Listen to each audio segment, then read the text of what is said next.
So ngayong araw na ito na po yung huling message natin sa series natin na Knowing God, the Creator of Family. So I pray na itong buong buwan na ito, which is what we call the Family Month, na-bless po kayo. So ngayong araw na to, allow me to share the life of one family. Not me, no? Joseph. Yan, no? Kilala niyo ba si Joseph? Hindi niyo kilala? So, meron akong kilalang Joseph na taga CCF La Union. No? But you know what? Si Joseph, siya ang pang-11 na anak. 11 out of 12 na anak ni Jacob o ni Israel. Siya yung paboritong anak ni Israel, no? Gusto ko lang sabihin sa atin, bawal ang favorite pagdating sa mga anak, no? No? Bakit siya naging so-called favorite? Dahil pinanganak siya nung matanda na si Jacob. Tapos pinanganak pa siya dun sa paboritong asawa ni Jacob. Again, isa lang po yung pwede nating asawa. Laruhin ko lang po. Okay? So dahil paborito si Joseph, niregaluhan siya ng tatay niya netong very suot niya. At lagi niyang suot yan. Kaya inggit na inggit sa kanya yung mga kapatid niya. Tapos 2 beses pa na naginip siya. At dun sa panaginip niyang yon, lumuhod sa kanya yung mga kapatid niya tsaka yung magulang niya. Kaya every time na magsishare si Joseph, inis na inis yung mga kapatid niya sa kanya. Ngayong araw na to, as we close the family month, ang pag-aaralan natin kung ano yung magiging impact ng isang hurt, malalang hurt na nagawa natin sa miyembro ng pamilya natin. At kung papaano rin yung tamang response ang mag-aayos ng lahat ng nasira.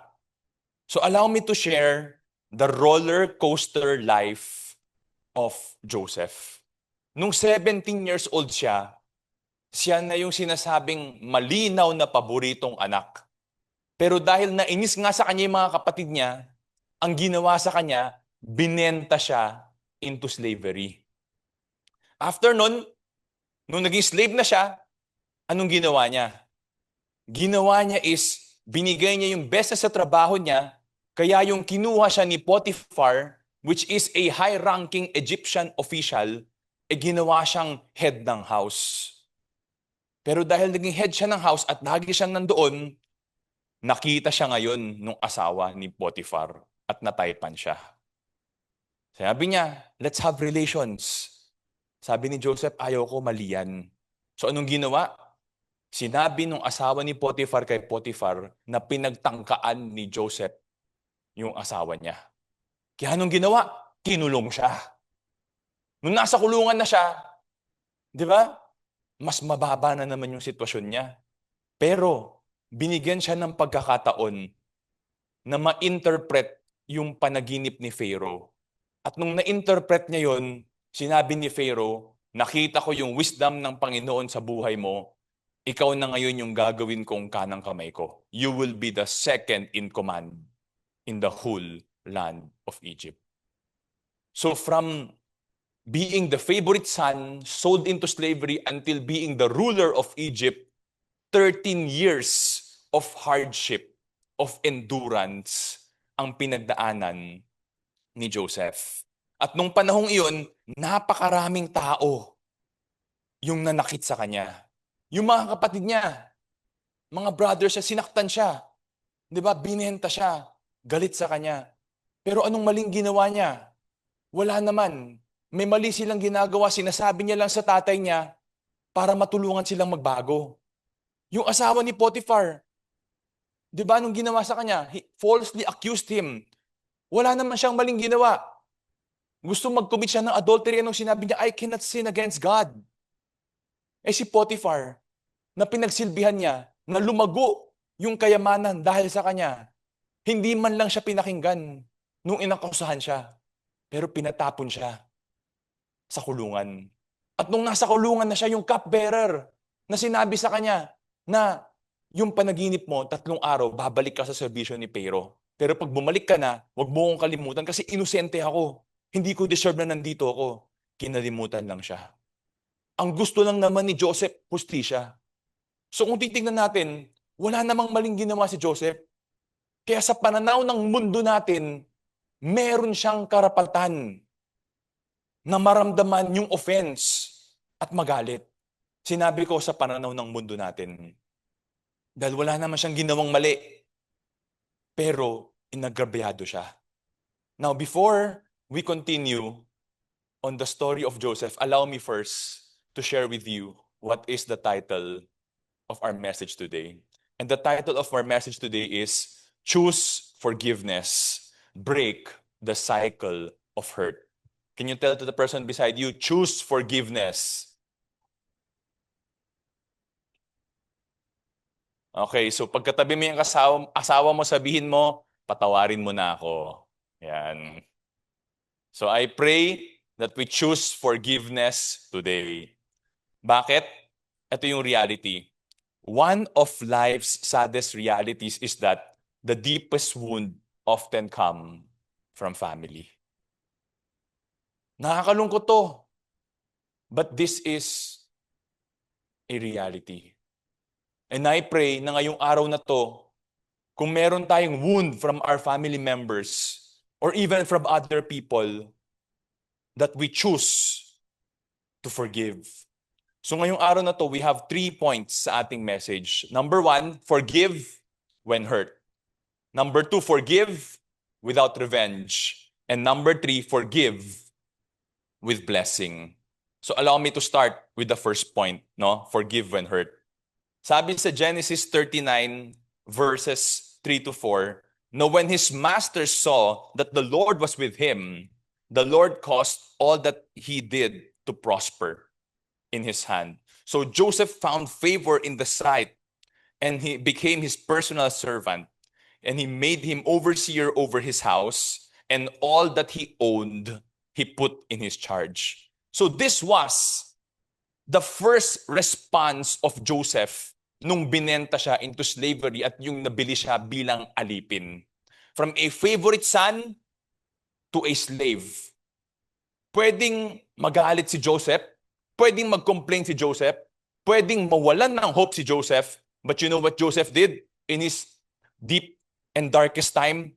He gave his best where he is. Hindi lang yun, di ba? Nung pinakulong siya, anong ginawa na naman ni Joseph? Sabi dito, the chief jailer committed to Joseph's charge all the prisoners who were in the jail, so that whatever was done there, he was responsible for it. The chief jailer did not supervise anything under Joseph's charge because the Lord was with him, and whatever he did, the Lord made to prosper. So makita natin dito na yung pangalawang beses na bumagsak yung buhay niya, again, pwede na naman siyang magalit. Pwede siyang magtanim ng vengeance. At mas malala, pwedeng mawalan na siya ng pag-asa. Kasi kung dati slave lang siya, ngayon slave na siya, nakakulong pa siya. But you know what? Anong response na naman ni Joseph? He gave his best where he is. Siguro yung tanong natin, bakit niya binibigay yung best niya? Bakit hindi siya nawalan ng pag-asa? You know why? Because faith in God gave Joseph hope despite the worsening situations he faced. You know, when you read the Bible, wala kayong mababasang kahit isang verse na sinabi doon, Joseph prayed. Wala kayong mahanap. But maybe, di ba? That's why we ask ourselves, how can we say na may faith si Joseph kung hindi naman sinabi sa Bible na nag-pray siya? You know why? Ito yung dalawang rason. 2 instances. Di ba? Yung binenta siya into slavery, ito yung sinabi, the Lord was with Joseph. So he became a successful man, and he was in the house of his master, the Egyptian. Nung nakulong naman siya, ano na naman? The Lord was with Joseph and extended kindness to him and gave him favor in the sight of the chief jailer. No? So, makikita natin, in the 2 deepest, darkest moments ng life ni Joseph, ano makikita natin? God was with him. Maaari sasabihin natin, Totoo, God was with him because it's the grace of God, not the faith of Joseph. Yes, true, it is the grace of God. But I can honestly tell you that Joseph had faith in God. You know why? This is how he faced his circumstances. Number one, yung gusto ni Mrs. Potiphar na mag-commit siya ng adultery, anong sinabi niya? Anong sinabi niya? How can I do this great evil and sin against God? He knows the holiness of God. At alam niya, all sin is ultimately committed against God. He did not want to dishonor God sa private life niya. Wala naman makakita. Wala naman makakaalam. But you know what? Joseph knows the Lord sees. At nung meron siyang pagkakataon na ma-interpret yung dreams nung cupbearer, nung baker, tsaka ni Pharaoh mismo, anong sinabi niya? Wala akong talino. Lahat ng talino galing sa Diyos. Siya ang magbibigay ng interpretation, hindi ako. Ano ibig sabihin nun? He acknowledged the wisdom and the sovereignty comes from God alone. And he is dependent on God in everything he does. Tapos nung naging ruler of Egypt na siya, tapos nagkaanak na siya, anong pangalan ng dalawang anak niya? Manasa and Ephraim. Ang ibig sabihin nun, inacknowledge niya si God, na si God yung nag-rescue sa kanya nung nasa paghihirap siya, at si God yung nag-bless sa kanya. You see, faith in God matters when we face difficulties in our lives. So what happened? Fast forward 13 years, Joseph is now the ruler of Egypt. Sabi sa kanya ni Pharaoh, ikaw na ang may control sa lahat. Lamang lang ako sa'yo dahil Pharaoh ako, dahil hari ako. Pero walang gagalaw sa Egypt kung wala kang sinabi. Yung naintindihan nyo? Ganyan ang power ni Joseph. And you know what? Egypt is the superpower nung time na yon. That is the power of Joseph na pinagkatiwala sa kanya ng Panginoon. And we will know why. No? So, ano nangyari? Genesis 42 verse 1 to 2. Now Jacob saw that there was grain in Egypt, and Jacob said to his sons, why are you staring at one another? Bakit kayo nakatunganga lang? He said, behold, I have heard that there is grain in Egypt. Go down there and buy some food for us from that place, that we may live and not die. So bakit ba umangat si Joseph? Kasi may panaginip si Pharaoh na hindi niya mapaliwanag. At pinaliwanag sa kanya ni Joseph na yung panaginip mo, ibig sabihin, 7 years merong sagana. Ibig sabihin, lahat ng pananim, grabe ang mga bunga. But after that 7 years, meron ding 7 years of famine. Tagtuyo, taggutom. Hindi lang sa Egypt, kasi makikita natin na sina Jacob, nasa Kanaan sila, ganun din, taggutom din doon. So sabi ni Jacob sa kanyang mga anak, narinig ko, may pagkain sa Egypt. Pumunta kayo roon. Mamili kayo ng pagkain para hindi tayo mamatay. So ano nangyari? Yung 4 na kapatid ni Joseph, ay yung 10 kapatid ni Joseph, pumunta ng Egypt. At pagpunta nila ng Egypt, nagbow kaagad sila dun sa ruler of Egypt. At hindi nila alam na si Joseph yon. Pero, sabi sa verse 8, Joseph recognized his brothers, although they did not recognize him. At naalala niya yung panaginip niya na lumuluhod sa kanya yung mga kapatid niya. Pero I'm sure, yung first time nakita ni Joseph yung mga kapatid niya, meron nagulat siya, at I'm sure bumalik lahat ng ginawa nila. Kaya nung sinabi niya sa kanila, you are spies. Alam niyang kapatid niya yan. Pero sinabi niya, mga espiya kayo. Pumunta kayo sa lupa namin para pag-aralan kung saan mahina. Bakit? Baka may plano kayong atakihin kami. You see? Anong pinag-usapan nila? Sabi ni Joseph, spies kayo. Sabi ng mga kapatid niya, hindi Lord, servant mo kami. Nandito lang kami para mamili ng pagkain. Sabi nila, hindi. Spies talaga kayo. Nandito kayo para tignan kung saan mahina ang Egypt. Sabi ng mga kapatid niya, hindi kami spies. Servant talaga kami. 12 kami magkakapatid. Patay na yung isang kapatid namin at yung bunso namin naiwan sa tatay namin. Sabi ni Joseph, hindi. Spies talaga kayo. Di ba? Ano sabi niya? Para mapatunayan nyo na hindi kayo espiya, siyam sa inyo ikukulong ko dito, isa uuwi. At yung uuwing yon, dalhin nyo dito yung pinakabata nyong kapatid para maniwala ako sa inyo. So nung ginawa niya, pinakulong niya silang 10. So you see, anong tumatakbo sa isip ni Joseph nung time na ito? Binenta niyo ako. Naghirap ako ng 13 years. Ito na yung pagkakataon ko. Ito na yung pagkakataon ko. You see? Pero anong sinabi ni Joseph sa mga kapatid niya? Ito yung sinabi niya, gawin niyo ito. Bakit? Kasi may takot ako sa Diyos. Sabi niya, kung tunay na hindi kayo espiya, kung honest talaga kayo, ganito na lang gawin natin. Hindi isa yung uuwi, siyam yung makukulong. Siyam kayong uuwi, isa lang yung ikukulong ko dito. Tapos ang gawin ninyo, dalhin nyo dito yung pinaka bata ninyong kapatid. See? So what did we see kay Joseph?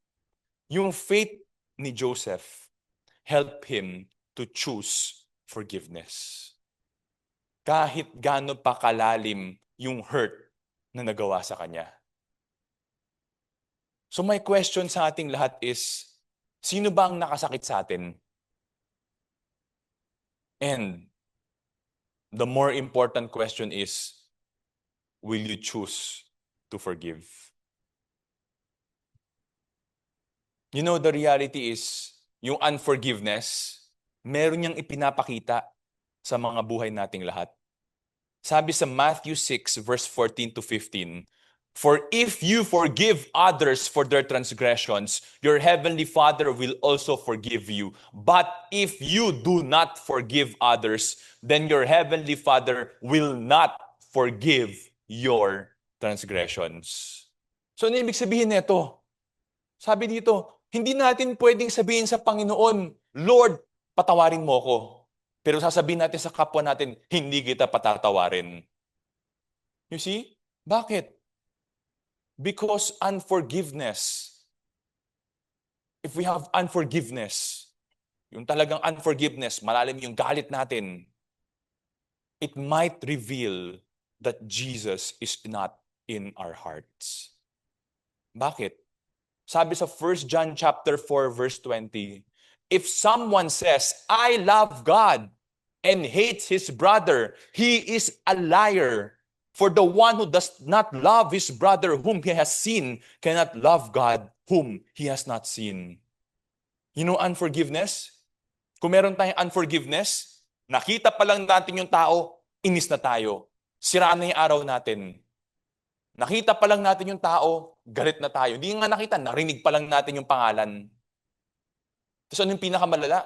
Pag nakikita natin sa social media na successful, inis na inis tayo. Hindi dapat ganyan. Dapat naghihirap yan. You see, what happens? If we don't forgive, we will hate deeply. At sinabi dito, if there is hate in our hearts, then the love of God is not present in our lives. At alam natin to, without love, there is no evidence of faith. So anong kailangan natin gawin if people hurt us? Di ba? Sabi sa Matthew 18 verse 21 to 22, then Peter came and said to Jesus, Lord, how often shall my brother sin against me and I forgive him? Up to 7 times? Jesus said to him, I do not say to you up to 7 times, but up to 70 times 7. Para maintindihan natin yung context nito, nung panahon nila, meron silang rabbinic tradition. Okay? Meron silang rabbinic law na sinulat ng mga religious leaders nila na mandatory, kailangan magpatawad sila 3 times. Okay? 3 times. Pag ika-4 na beses kang na-offend, pwede mo nang hindi patawarin. Di ba? Kaya anong sinabi ni Peter ito kay Jesus, proud siya. Lord, magpapatawad ako 7 times. Ibig sabihin, mahigit doble ng standard. Yan ang sabi ni Peter. He was being self-righteous. Ano sabi sa kanya ng Panginoon? Not 77 times, but 70 times 7. Ibig sabihin, wag mo nang bilangin. If someone offends you, you forgive. You keep on forgiving. Yun ang sinabi sa kanya ng Panginoon. Bakit? Why does God want us to forgive? Why? Because He commands us to. Number 2, it's the way to demonstrate our love. Sabi ko nga, di ba? Yung author na binabasa ko, si John Bevere, anong sabi niya? Unconditional love. That's agape, the love of God. Unconditional love gives other people the right to offend us. Kasi if I love you because you do good to me, that is conditional. Pero even if you hurt me, I still choose to love you. That is unconditional love. You see? That is why God wants us to forgive, because it will turn out for our good. You know why? Because unforgiveness locks us in a prison of our own making, where pain never stops. Sipin mo na lang, yung nakagawa ng mali sa'yo, pag nakita mo, ngingiti pa sa'yo, tapos ikaw, pikon na pikon ka? Minamak pa ako nito? Di ba? Tapos pag may pinost ka sa Facebook o sa IG o sa TikTok, magha-heart pa? Ay talaga, iniinis na talaga ako nito. Sobra na to Pero sa kanya naman, wala naman siyang naalala na. Kasi yung ginawan kanya ng pagkakamali, nag-sorry na siya. Pero ikaw hindi mo pakawalan. So nakita nyo, sa kanya, he or she is living a free from burden na buhay, pero ikaw, you are trapped in your unforgiveness. So you see, when we do not forgive, we punish ourselves. Kaya ngayong umagang to, anong gagawin natin? Choose forgiveness. Can you tell to the person beside you, choose forgiveness? Okay, so nakita ko yun, no? Nakita ko yung asawa, sabi niya, pinapatawad na kita talaga. Totoo na to.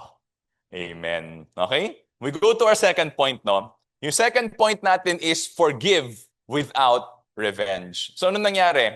Di ba?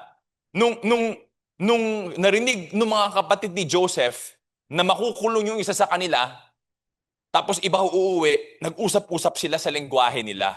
Sabi nila, guilty talaga tayo sa ginawa natin sa kapatid natin.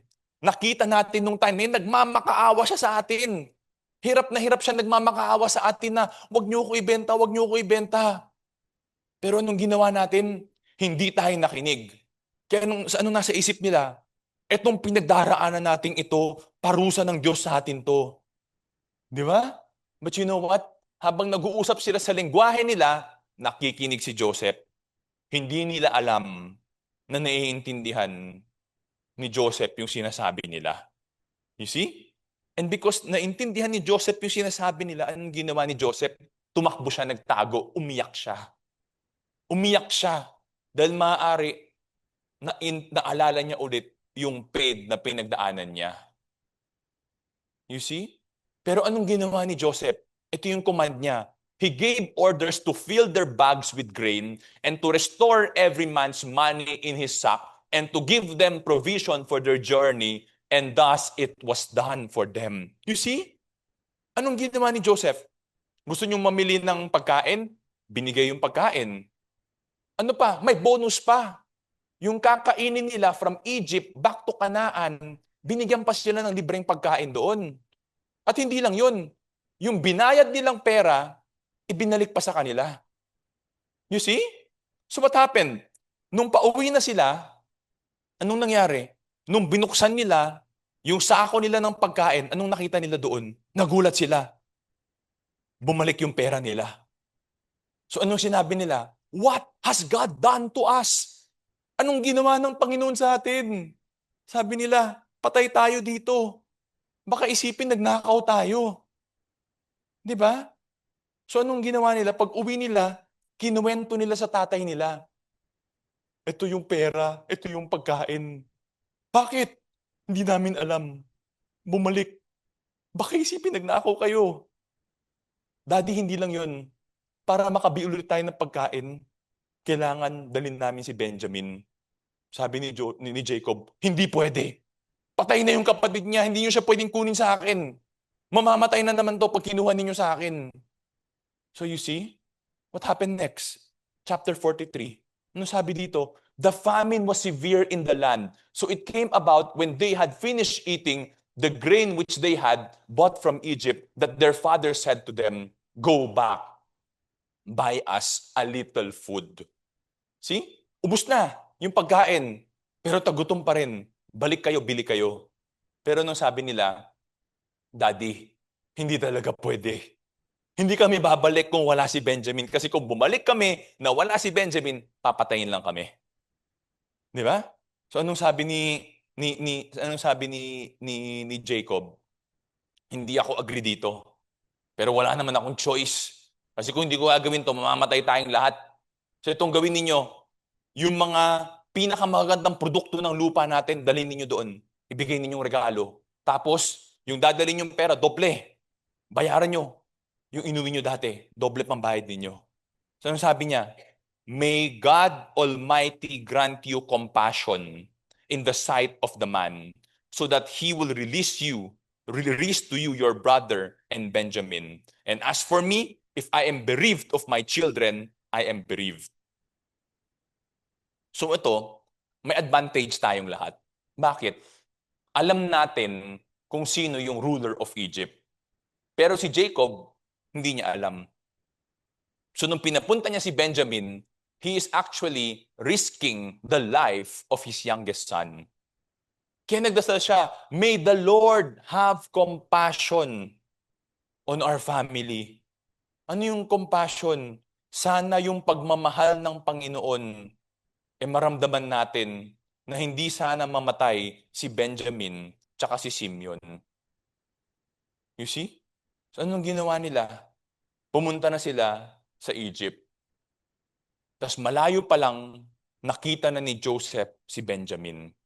So nung nakita ni Joseph si Benjamin, sinabi niya sa servant niya, tawagin mo yan magkakapatid na yan.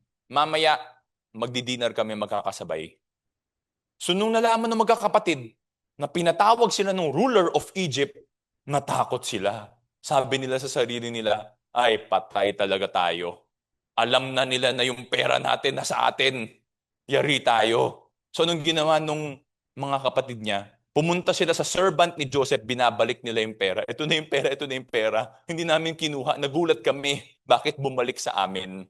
Sabi nung servant ni Joseph sa kanila, be at ease.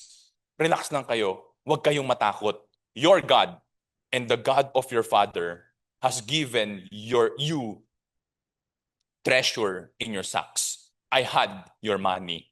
Then he brought Simeon out to them. See? So ano sabi nung servant ni Joseph? Di ba? The God of your father, Yahweh. Di ba?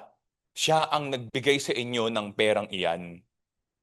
Now, why would an Egyptian servant say that?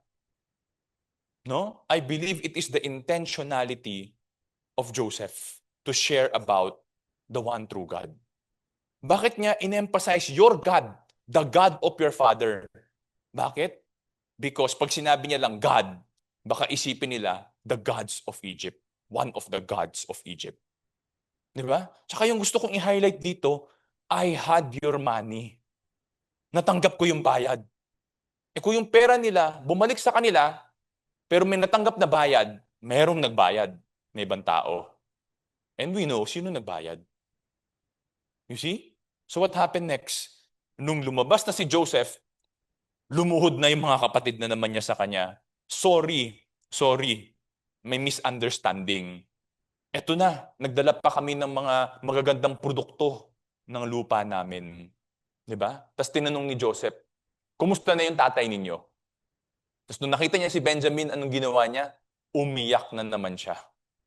Umiyak na naman siya dahil naging emotional talaga siya. Tapos after niyang nilinisan yung sarili niya, kumain na sila. No? Binigyan niya sila lahat ng pagkain, pero yung pagkain ni Benjamin, 5 times na mas marami. So alam na kung sino yung favorite niya. Di ba? O, tapos ano nangyari? Tinanggap niya na yung bayad nila, binigay niya na yung pagkain, di ba? Tapos inutusan na naman niya yung servant niya. Balik-bulit yung pera nila.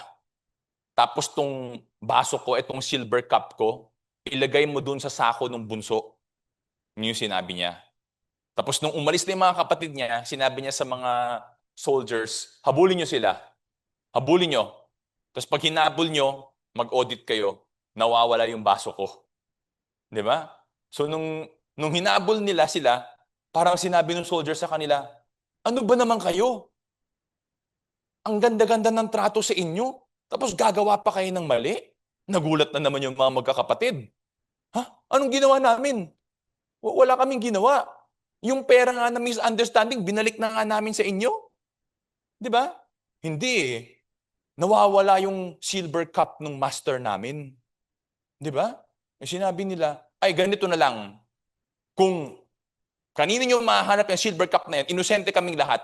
Kung kanino nyo nahanap yan, patayin nyo yung taong yun, tapos lahat kami maging alipin ninyo. Ang lakas ng loob nila. O, di ba? So yun na. Hinanap na, nagsimula sa pinakamatanda. Wala. No? Dahan-dahan yun. Siyempre, 11 sila. Hanggang pagdating kay Benjamin, nandoon yung silver cup. So nung nakita ng magkakapatid yun, pinunit nila yung mga damit nila, nag-iiyakan sila, tumakbo silang lahat pabalik ng Egypt. Tapos lumuhod na naman sila kay Joseph, nagmamakaawa sila, wag, wag. Di ba? Sabi ni Judah sa kanila, lahat kami magiging alipin ninyo. Sabi ni Joseph, hindi kailangan lahat kayo, yung guilty lang. Lahat kayo umuwi na kayo, iwan nyo yung bunso. Di ba? Sabi ni Judah sa kanya, hindi pwede. Hindi pwede kasi pag umuwi kami, wala tong kapatid namin, mamamatay yung papa namin. Sabi ni Judah, ako na lang maiwan, lahat sila uuwi. You see? This was actually the defining moment nung life ni Joseph. He could now choose to forgive or take revenge. Bakit? Bakit niya ba gustong kunin si Benjamin? Wala siyang tiwala sa mga kapatid niya. Ano bang ginawa sa kanya? Yun na lang yung isang buo niyang kapatid eh. Malamang yun na yung susunod na paborito ng tatay niya. Kung yung ginawa sa kanya dati, baka may gawin din sa kapatid niya. Kaya gusto niya nang kunin, umuwi na kayong lahat. Akin na tong kapatid ko. You see? Or pwede, better yet, I take my revenge. Patayin ko na lang kayo dahil meron naman akong power to do so. Pero anong ginawa ni Joseph? Umiyak siya sa harapan na nila ngayon, hindi na in private. Hindi na. Umiyak siya. Bakit? Kasi nakita niya na yung mga kapatid niya tunay na nagsisi. Yung fact na inoffer na ni Judah yung buhay niya para kay Benjamin, alam niyang nagbago na yung mga kapatid niya. So anong sinabi niya sa kanila? I am Joseph. Buhay pa ba yung papa ko? Nung narinig ng mga kapatid niya yun, natakot sila. Wala, hindi sila makapagsalita. Bakit sila takot? Alam nila yung ginawa nila kay Joseph. Alam nila yung power na meron si Joseph. Alam nila na pag sinabi ni Joseph sa isang sundalo doon, pugutan mo ng ulo yan, patay na agad silang lahat. They were terrified. Ang ginawa ni Joseph, verse 4, di ba? Joseph said to his brothers, come closer, lapit kayo. Ako yung kapatid nyo, ako si Joseph. Ako yung binenta nyo. No? Ako yung binenta nyo. Di ba? Okay na sana, naging sarcastic pa nung dulo, no? Ako yung binenta nyo. Alam naman nila sino si Joseph. Alam din nila yung ginawa nila. Pero hinighlight pa, no? But you know what? Nung time na yon and any other time, revenge was very common. You know, it's very common. Pero nakita niyo si Joseph, you come to me. Come closer. He responded in gentleness. Hindi lang yun. Sabi niya, ako yung brother nyo. Brother. Brother is an intimate term. So makikita ninyo, tinatrato pa rin sila ni Joseph na kapatid nila. Kahit na malala yung ginawa sa kanya. Hindi niya sinabi, I am the Lord of Egypt, you come to me. No. Sinabi niya, I am your brother. You see? So anong gusto ko share sa ating lahat? Choosing forgiveness when you have the power to take revenge, that is true strength. You see? That is what Joseph had. You know why?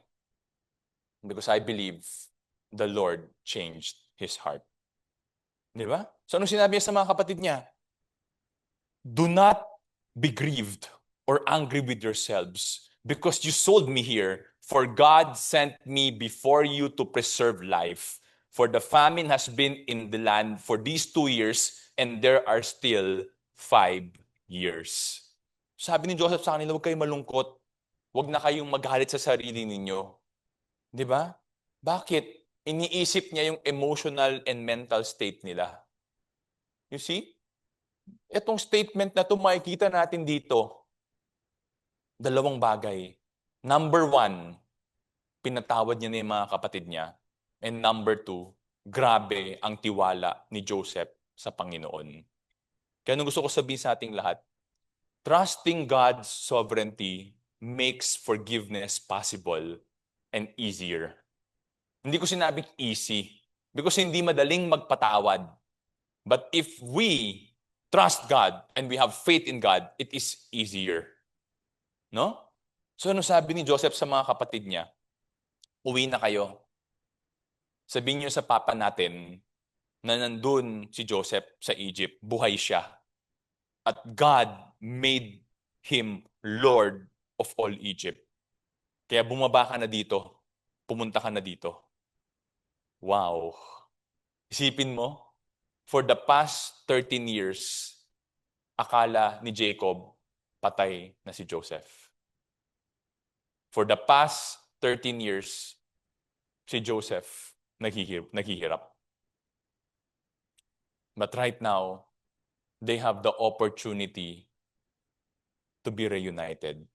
Isipin nyo na lang, kung pinili ni Joseph na mag-take ng revenge, if Joseph chose to take revenge, imposible itong reunion na ito. Bakit? Siyempre kung pinatay niya yung mga kapatid niya, mahihiya na siya magpakita sa tatay niya. Kung pinatay niya yung mga kapatid niya, mamamatay din yung tatay niya kasi malulungkot yung tatay niya. You see? So if Joseph chose revenge over forgiveness, he would not have seen his father again. Kaya as we close yung second point natin, anong gusto kong sabihin sa ating lahat? Revenge never heals wounds. It only deepens the emptiness within. Kahit sinong tanungin mo na nag-take ng revenge, hindi nawala yung pain at hindi ka rin naging mas masaya. You end up becoming emptier. You know why? Because it's your life goal to take revenge. Pero nung nagawa mo na yung life goal mo, na-realize mo, empty pa rin yung buhay mo, ang dami mo na naman lalong tanong. You see? Kaya nung gusto kong sabihin sa atin ngayon, if someone has hurt you or offended you, and you want to be healed from that pain, this is what I want to share with you. If you long for true healing from hurt and offense, choose to forgive.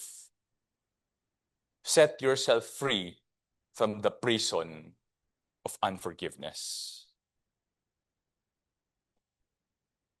We go to our third point, no? Sabi dito, forgive with blessing. So, ano nangyari? Sabi niya sa mga kapatid niya, pagpunta nyo rito sa Egypt, titira kayo sa Goshen. So, when you read the Bible, makikita natin, Goshen is the best land in Egypt. Diba? Hindi lang kayo titira dito, sa Goshen kayo titira. Malapit sa akin, and I will provide for you, sabi ni Joseph. So nakita natin, yung forgiveness niya, hindi lang siya tumigil na pinatawad niya. Pwede naman siyang tumigil na pinatawad niya, pero nandyan lang sila sa tabi-tabi. Pero nung ginawa niya, He gave him the best. He blessed them. No? So kung gusto natin i-check yung puso natin kung tunay bang nakapagpatawad tayo, ito yung ultimate test. Kaya nyo bang ipagdasal sa Panginoon na, Lord, itong nakasakit sa aking na tao, I pray na i-bless mo siya ng sobra-sobra. Nag-uumapaw, Panginoon. Di ba? Mas i-bless mo pa siya kaysa i-bless mo ako. Sinong kaya mag-pray nun? Magtaas ng kamay. Amen. Amen. Amen. Mag-away tayo mamaya para mapag-pray niyo ako. Joke lang. You see, it's very hard. Yung mag-pray nga lang tayo ng Lord, help me to forgive, mahirap na. How much more? I-bless mo ng karami-rami. Napakahirap. But you know what? That is true forgiveness. Kung kaya nating maipag-pray yun. So, ano nangyari?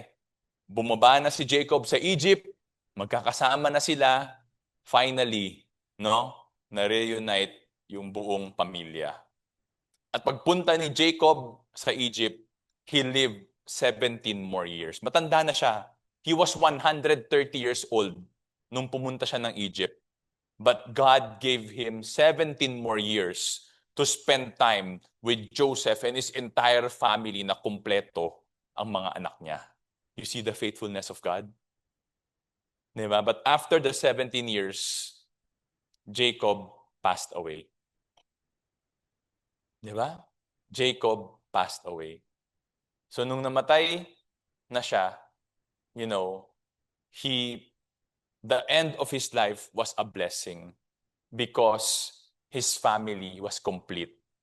And there is no bitterness in the family. Why? Because yung biktima na si Joseph, he chose to forgive.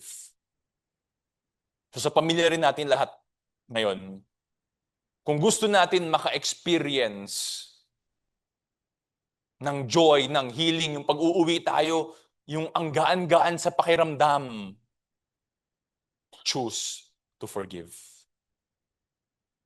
So what happened? What happened? They traveled back, no? Inuwi nila yung katawan ni Jacob sa Kanaan. Nilibing nila siya doon. Tapos pagtapos nilang magluksa, bumalik na sila sa Egypt. No? So pagbalik ng Egypt, anong nangyari? Nag-usap-usap yung mga kapatid ni Joseph. Anong sabi nila? Patay na si Daddy. Patay na si Daddy, sabi nila. Papaano kung yung kapatid natin, meron pa palang tinanim na sama ng loob sa atin? Papaano pag ito na yung pagkakataon na maghihiganti siya sa atin sa lahat ng maling ginawa natin sa kanya? No? Takot na takot sila. Kasi sa pananaw nila, maaari hindi lang bumawi si Joseph dahil may respeto siya sa buhay nating tatay. Pero wala na yung tatay natin ngayon, ito na yun. Ito na yung time na babawi siya. Diba? So anong ginawa ng mga kapatid niya? Nagpadala sila ng messenger kay Joseph. At ito yung sinabi doon. Sabi dito, di ba? Sinabi ng tatay mo bago siya namatay. Joseph, sinabi ng tatay mo to sa'yo. Pwede bang patawarin mo yung mga kapatid mo? No? Sa lahat ng nagawa nila. Patawarin mo sila sa lahat ng mali nilang ginawa sa iyo. 'Di ba? Tapos bigla after sabihin 'yun, lumabas na yung mga kapatid niya. 'Di ba? Sinabi sa kanya, "Patawarin mo kaming lahat. Alipin mo na kaming lahat ngayon." You see? Anong ginawa ng mga kapatid niya? They lied. They made up story. Nagmakaawa sila kasi takot talaga sila. That this is the time that Joseph might take his revenge. Pero anong sinabi ni Joseph sa kanila? 'Di ba? Do not be afraid, for I in God's place. As for you, you meant evil against me, but God meant it for good in order to bring about this present result to preserve many people alive. Grabe tong response na ito. Etong 2 verses na to, kita natin dito talaga na kilala ni Joseph si God. Alam kong nasa family series tayo, pero ano yung title natin? Knowing God, the Creator of Families. So dito, kilala ni Joseph ang Panginoon. At kung gusto natin maging maayos din yung pamilya natin, kailangan bilang isang pamilya, kilala rin natin ang Panginoon. Para pag nagkakaroon tayo ng conflict, ng pain, ng pagsubok sa buhay, parang si Joseph tayo, babalik tayo sa Panginoon. Ano sabi niya dito? Number 1, ang Panginoon lang ang may karapatang manghusga sa ating lahat. Wala akong karapatang bumawi. Number 2, anong sinabi niya? God is in control of everything. Masama yung hangarin nyo sa akin, pero binago ng Panginoon yun para sa kabutihan. So you see, if we know who God is, then yung response natin sa ibang tao will be grace. Kaya ito yung gusto ko sabihin sa ating lahat. When we experience God's grace deeply, we can't help. Hindi natin mapigilan, but also give grace generously. And finally, verse 21 of chapter 50. This is the last verse ng Genesis. After neto is about the death of Joseph na.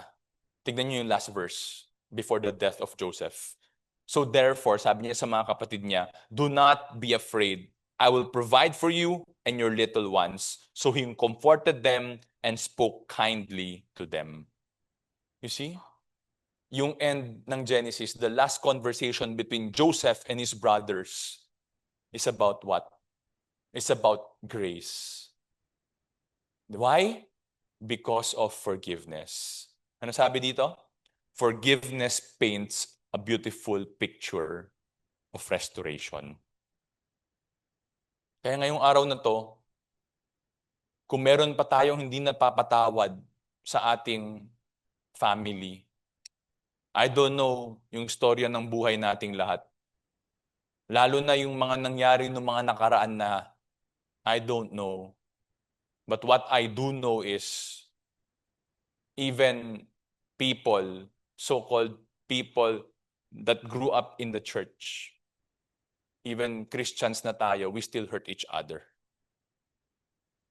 But the key is to release forgiveness immediately.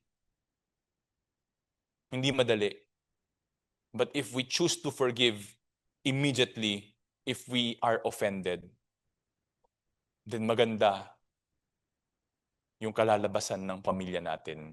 Hindi lang tayo ngayon, pero kung nakikita ng mga anak natin na ganun yung ginagawa natin, na tayo yung nasaktan pero tayo pa yung lumapit na humingi ng tawad, ganyan din yung gagawin nila at yung pamilya nila magiging maganda rin bahalang araw. So today, meron tayong choice.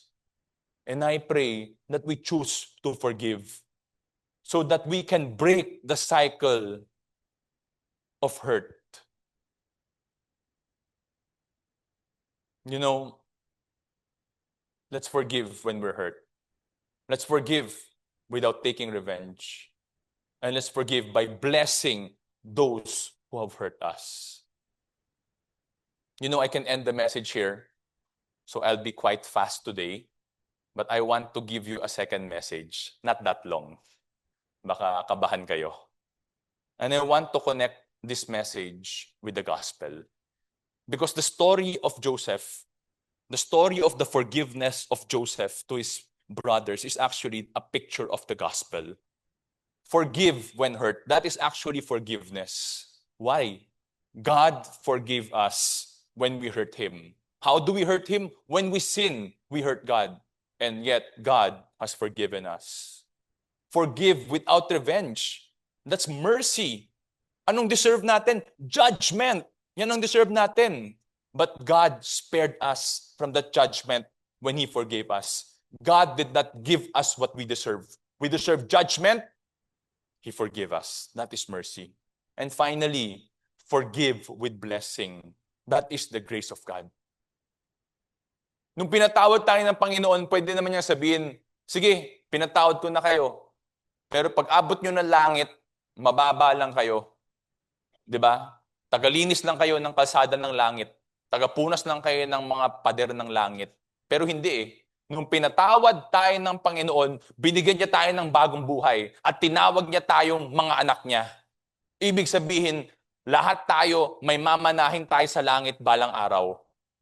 God did not just forgive. He graciously forgave. He blessed us. Ano ba ang grace? Unmerited favor. We can never earn it, no matter what we do. You see? That is why I encourage you. If we have experienced the forgiveness of God, let us also forgive other people. Sabi sa Colossians 3:13, bearing with one another, and forgiving each other, whoever has a complaint against you, against anyone, just as the Lord forgave you, so also should you. Pinatawad tayo ng Panginoon. Kaya pinagdarasal ko na kung hanggat ngayon hindi pa rin lumalambot yung puso ninyo kasi napakalalim ng pain na nararamdaman ninyo doon sa taong nakasakit sa inyo, I pray that you choose to forgive because God has forgiven us. And you want me to share with you the picture of God's forgiveness? It is found in Matthew 18 sa isang parable na shinare ni Jesus. Anong laman ng parable na ito? May isang hari. Sinabi niya, tawagin mo lahat ng alipin ko. May utang sa akin lahat yan. Ang gagawin ko, sisingilin ko na sila sa utang nila. So tinawag niya isang alipin niya na may utang sa kanya na 10,000 talents, napakalaking halaga niyan. Nung sinisigil na siya, nagmakaawa siya. Hindi kita kayang bayaran ngayon. Bigyan mo ako ng time. Bigyan mo ako ng time na magbayad. Kasi napakalaki niyang halagang yan. 'Di ba? Nung nagmamakaawa siya, anong nangyari? Nakita siya nung hari, naawa yung hari sa kanya. So sinabi nung hari, okay, sige, pinapatawad ko na yung utang mo, wala ka ng utang sa akin. Grabe, nagsisinungaling nga yan eh. Bigyan mo ako ng oras magbayad. Eh kahit anong oras yung gawin niya, hindi niya mababayaran yan. Yung laking halagang yan, hindi niya mababayaran yan. Di ba? So anong ginawa niya? Di ba? Sino dito may utang? Wag magtaas ng kamay. Wag. Wag pala, wag. Wag magtaas ng kamay. Muntik na. Muntik na. O, di ba? Kung narinig ninyo na pinapatawad na yung utang ninyo, masaya ba kayo? Siyempre. Siyempre. Happiest day of my life. Di ba? Wag naman. Dapat yung marriage yun, no? Baka magalit si Mrs. O, di ba? Happiest day of my life. Pero anong ginawa netong servant na ito? Pagtapos pinatawad yung utang niya, pumunta siya sa isang kapwa niyang alipin, tapos sinisingil niya ng 100 denari. Yung 1 denari, sahod ng isang araw yan. So 100 denari, sahod ng 100 araw. Marami rin. Pero itong 100 denari compared sa 10,000 talents, napakalayo niyan. Napakalayo niyan. Di ba? So nung sinisingil niya na yung kapwa alipin niya, nagmakaawa rin sa kanya, bigyan mo ko ng oras na magbayad. Sabi sa kanya. Di ba? Pero nung sinabi ng servant, nung slave na ito, sabi niya, ayaw ko. Ayaw kong bigyan ka ng time. So tinawag niya, ipakulong niyo yan. Pakulong niyo buong pamilya niya. Hindi niya kasi ako binayaran sa utang niya. Di ba? Isipin niyo, naka-experience siya ng grace. Pero nung ginawa niya, hindi niya napatawad yung kapwa niya. You see? So nung nakita nung kapwa na slave nila yon, pumunta sa hari. Tapos nung nalaman nung hari, yun nangyari, sabi niya, tawagin mo yan, wicked na slave na yan. Di ba? So tinawag siya nung hari. Sabi sa kanya nung hari, you wicked slave, I forgave you all that debt because you pleaded with me. Should you not also had mercy on your fellow slave in the same way that I had mercy on you? And his Lord, moved with anger, handed him over to the torturers until he should repay all the debt, all that was owed him. Handed him over to the torturers to suffer. This is a picture of hell. Because the reality is, no matter what we do, we cannot pay for what we have done. No matter what we have done.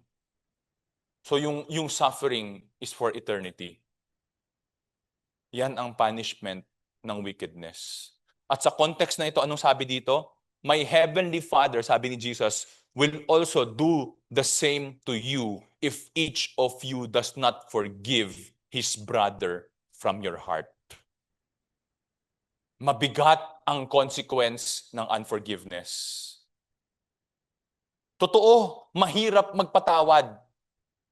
Lalo na kung yung nagawa sa atin, hindi kayang ipaliwanag sa mundong ito. Maraming ganun eh. Pinatay yung pamilya natin. Ni-rape yung anak natin. How can we forgive? If you're reading the news, that's exactly what happened in the US. May isang Kristiyano na very bold in defending the faith. At anong ginawa sa kanya? Binaril siya. Pinatay siya. Wala naman siyang ginagawang mali. He's just defending the truth against the culture of this world right now. Diba? And yet, nung pinatay siya, anong sinabi ng mga tao? Ay, wag niyong parusahan yung pumatay, bata pa yun. Diba? Wag niyong parusahan yan. Diba? Eh, mali naman kasi yung taong yan eh. Bakit ba nakikialam sa buhay ng ibang tao yan? Ba't niya sinasabi mali yung pamumuhay ng ibang tao? He is just standing in the word of the Lord. So yung memorial service niya, tumayo yung asawa niya, sumiyak yung asawa niya. Sabi ng asawa niya, I choose to forgive because I have received the forgiveness of God. And if Charlie was here, he would have forgiven as well. You see, it's difficult when it's personal. But it is possible if we have received the forgiveness of God. Kaya gusto kong sabihin sa atin ngayong araw na to is, kung magpapatawad tayo, yung tunay na pagpapatawad comes from the heart. Hindi lang yung bibig natin sinabing, I forgive you, tapos na yon. Hindi ganun yon. It comes from the heart. And if it's from the heart, sabi ko nga kanina, can you wish blessing upon the one that has offended you? You see, itong parable na pinag-aralan natin na to na mabilisan lang, di ba? It actually shows us kung gaano kalawak at gaano kalalim yung pagpapatawad ng Panginoon sa ating lahat. Allow me to explain. Yung 10,000 talents, kung gold yon, it is equivalent today to 2.4 trillion pesos. Yung 100 denari na utang ng fellow slave niya sa kanya, assuming na kumikita tayo ng 1,000 pesos per day, 100,000 yung halaga nun. Ganun kalayo. Pinatawad siya ng 2.4 trillion. Ang 1 trillion 1,000 billion. Ganun karami yun. Okay? Pinatawad siya ng 2.4 trillion, pero yung 100,000 ayaw niyang patawarin. Ano sinasabi sa atin ng Panginoon? Yung mga kasalanan nyo, ito yung halaga, 10,000 talents. Bakit? Kasi yung consequence ng kasalanan ninyo, eternity in hell eh. Hindi nyo kayang bilhin. Hindi nyo kayang bilhin yung salvation ninyo. Di ba? Hindi nyo kayang bilhin. Pinatawad ko kayo. So bakit yung 100,000? Bakit yung 100 denari hindi nyo mapatawad yung kapwa ninyo? Di ba? I-assume natin na 300 working days. So 300,000 per year yung kinikita natin. Di ba? Kung yung 300,000 per year na yun, ipambabayad natin sa 2.4 trillion pesos, it will take us 8 million years to pay. Ilan lang bang buhay natin? 72 years ang average lifespan. 72 years. Kaya ba natin mabuhay ng 8 million years? Imposible. Ibig sabihin, di ba? Ito yung ibig sabihin, di ba? Sinasabi sa atin ng Panginoon, pinatawad ko yung utang nyo na 2.4 trillion. Ano lang kung patawarin nyo yung maggagawa sa iyo ng mali. You see?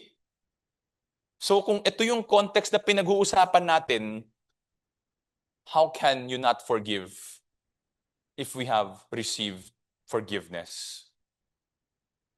Yung forgiveness ng binigay sa atin ng Panginoon, yung benefit natin nun is eternity.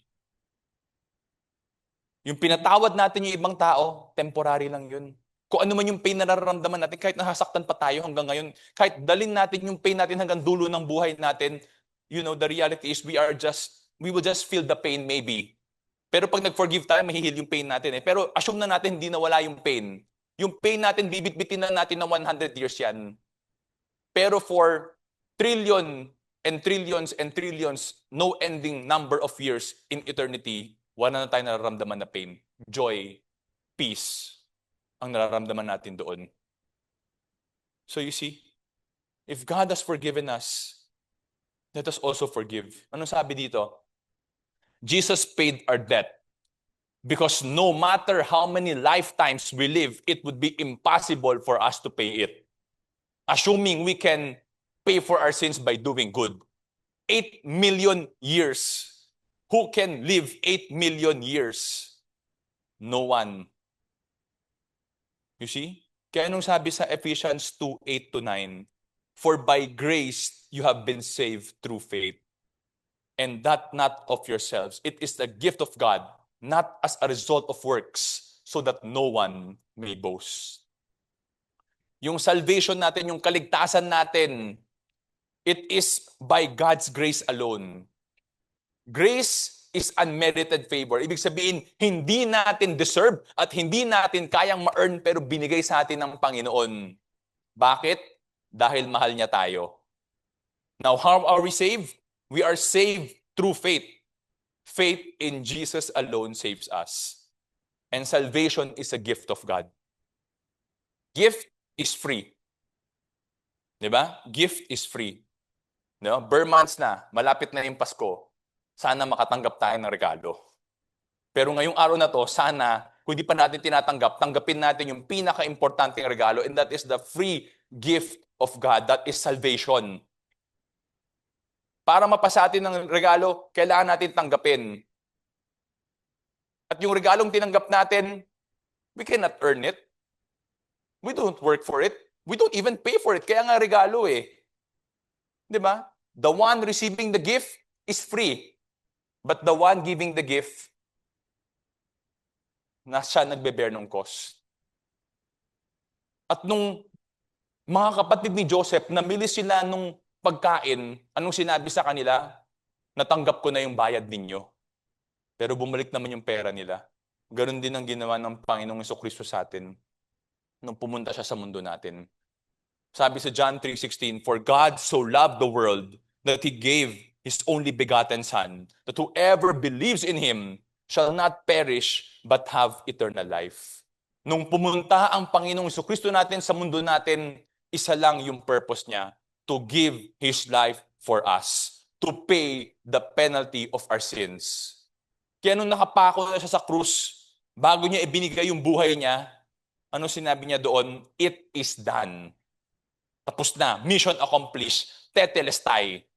Ibig sabihin ng tetelestai, kung meron kang utang dati, tapos yung utang mo, tinatakan ng tetelestai, ang ibig sabihin nun, paid in full. Yun yung sinabi niya sa cross, tetelestai. Paid in full. Mga kasalanan ng sanlibutan, binayaran na ng Panginoon.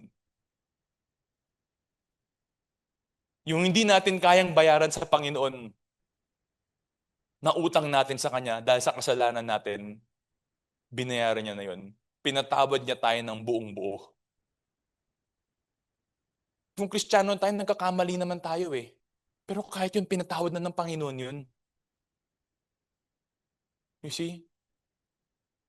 So if you have not yet given your life to Jesus, and you have not yet experienced the forgiveness na pwede pala akong mapatawad, sa dami ng ginawa kong mali, may pag-asa pa pala ako, you know what?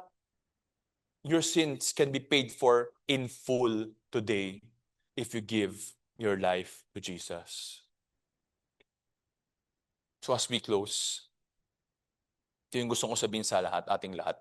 Wala sa atin kahit isa dito na deserve natin yung forgiveness ng Panginoon. Pero pinatawad niya tayo. Kaya lahat tayo ngayong araw na to, kung meron man tayong unforgiveness, hatred, bitterness pa na kinakarga sa puso natin, I pray that today we choose to forgive. You know why? Because if we choose to forgive, we break the cycle of hurt. I just want to encourage everyone to just bow down your heads as we close in prayer. Ngayong araw na to, kung nangusap sa inyo ang Panginoon at never nyo pang naibigay yung buhay nyo sa Panginoon, never nyo pa natanggap yung kapatawaran na ino-offer ni Jesus, ngayong araw na to, gusto nyo ma-experience yung freedom from the consequence of sin, Kung ngayong araw na to gusto nyong masigurado na pag natapos ang oras nyo sa mundong ito, mapupunta kayo sa langit, why don't you raise your hand so I can pray for you?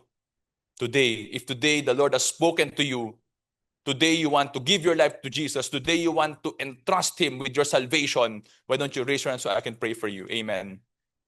Amen. You can experience freedom today. Your sins can be forgiven. Do not delay salvation. Amen. Sa mga nagtaas ng kamay, it's between you and God. Make that commitment today to Jesus. Amen. Sa mga nakataas ng kamay, why don't you pray this prayer from your heart? Because God sees our hearts. Hindi yung bibig natin. Sa puso natin nakatingin ng Panginoon. Why don't you pray this prayer from your heart? Panginoon Kristo, patawarin mo ako. Ang dami kong maling nagawa sa buhay ko. At akala ko yung paggawa ko ng mabubuting gawa, masasapawan yung mali kong ginawa. Pero ngayong araw na to, naintindihan ko, Panginoon Kristo, na yung utang ko pala na kailangan kong bayaran, napakalaki na kahit anong gawin ko, imposible kong mailigtas yung sarili ko, Panginoon. Kaya ngayong araw na to, Panginoon Kristo, nagpapakumbaba ako at lumalapit sa iyo, Panginoon. Dahil natutunan ko ngayong araw na to, na nung binigay mo yung buhay mo para sa akin, binayaran mo na lahat ng kaparusahan ng kasalanan ko. At natutunan ko ngayon, Panginoon Kristo, na ikaw lang ang daan para maligtas ako kung magkakaroon ako ng tunay na pananampalataya sa iyo. Kaya ngayong araw na to, Yesu Kristo, isinusuko ko ang buhay ko sa iyo. Patawarin mo ang kasalanan ko at tinatanggap kita sa puso ko bilang aking Diyos at tagapagligtas. Salamat, Panginoon. Gabayan mo ako simula sa araw na to hanggang sa araw na finally makikita na kita face to face dyan sa langit. Thank you, Jesus. Sa iba naman sa atin dito, na ngayong araw na to, na gusto nyong mag-release ng forgiveness. Yung mga malalalim na karga ninyo na gusto nyong pakawalan ngayong araw na to. By faith, hindi pa ako ready, Lord. Pero naintindihan ko, kailangan kong pakawalan to para sa ikabubuti ko at para sa kadakilaan mo, Panginoon. If you want to choose to forgive today, why don't you stand up so I can pray for you? I don't know kung sino nakasakit sa inyo. I don't know kung ano pa yung mga bitbit ninyo ngayon. But I tell you one thing. If you will not choose to forgive, you will not experience the blessing of God. If you will not choose to forgive, you will not grow in your faith. So you stand up for Jesus. Amen. You stand up for Jesus. You stand up for your families. Amen. Amen. If you're standing up right now, why don't you follow me in prayer? Lord Jesus, forgive the stubbornness of my heart. Ang tigas-tigas ng ulo ko, Panginoon. Alam ko naman na kailangan kong gawin to, Panginoon, pero hindi ko magawa. Dahil ang lalim ng nagawa nilang pananakit sa akin, Panginoon, hindi lang minsan. Lord Jesus, tulungan mo ako. Kasi naintindihan ko ngayong araw na to, na ang lawak-lawak ng pagkakamali ko, hindi ako katanggap-tanggap, pero pinatawad mo ako at tinanggap mo ako ng buo. Kaya ngayong araw na to, Panginoong Kristo, tulungan mo ako na mapatawad din yung kapwa ko, Panginoon. Na hindi ko lang siya mapatawad, Panginoon, pero mahalin ko rin siya kung paano mo ako minahal, Panginoon. Alam ko magiging mahirap kasi hindi ako ito, Panginoon. Kaya humihingi ako ng lakas sa iyo, Panginoon, na magawa ko ito. Dahil natutunan ko ngayon na makakabuti ito para sa akin at para sa kapwa ko. para sa pamilya ko, at para mapapurihan ang iyong pangalan. Fill me with your spirit today, Lord Jesus, so that the one that will forgive is not because of my strength, but because of the strength that you have given me. Because many times, sinubukan ko na, Panginoon. Lumabas sa bibig ko, pinatawad ko, pero yung puso ko, malalim pa rin yung galit, Panginoon. So I pray for each and every one of the person na mga nakatayo ngayong araw na to, Panginoon. I pray that you release them from the bondage of unforgiveness. Fill them with your spirit and heal them from the brokenness na naramdaman nila itong mga nakaraan na araw o taon, Panginoon. I lift them up to you, Panginoon. Set them free. Be with them, empower them, and heal them, Lord Jesus. Lord Jesus, nagpapasalamat kami sa araw na to. Dahil ngayong araw na to, pinaalalahanan mo kami na tunay mo kaming mahal at tunay na meron kaming pag-asa kung kami at ang pamilya namin, Panginoon, ay mananampalataya sa iyo. Salamat, Panginoong Kristo. Lahat ng ito ay inaangat namin sa pangalan mo, Kristo. Amen at amen. Amen.